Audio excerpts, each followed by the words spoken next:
We have to remember there is nothing too hard for God. There is nothing that any man or woman on this earth can do for you that God Himself cannot fulfill. Go to Psalm 146. I'm going to start at verse 3. Do not put your trust in princes and human beings who cannot save. When their spirit departs, they return to the ground. On that very day, their plans come to nothing. Blessed are those whose help is the God of Jacob, whose hope is in the Lord their God. David reminds us that human beings are just a breath of life, right? Everything that God has created has a beginning and has an end, except for God. God is eternal. God is everlasting, right? So David warns us that we should not put our full trust in human beings because they don't have the ability to save. They don't have the ability to fulfill us or sustain us in the way that God does. But then he tells us what to do.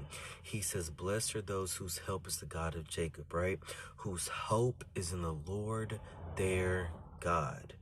Man doesn't have the ability to save you the way that God saves you. Man doesn't have the ability to heal you the way that God heals you.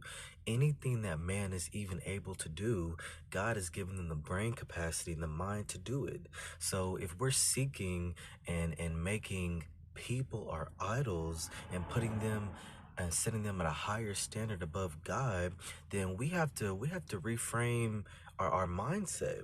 Because if God created man and God created everything inside of man, then we should be giving our glory and our honor and our praise to the God that controls everything, right? I know how it feels to feel alone. I know how it feels to feel like you're the only one going through a certain situation in your life, right?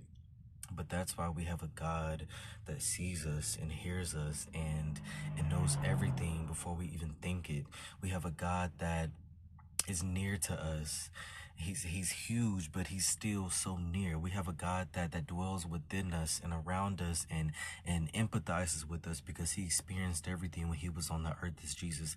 We have a God that we can surrender everything to, because he's the only one that can fully understand what we go through on a daily basis as an individual, right?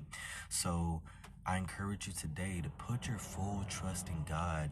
If you don't have a right framework or a mindset of who God is, and get into his word, because he's beautiful, he's loving, he's compassionate, and he has the ability to love you like no one on this earth can.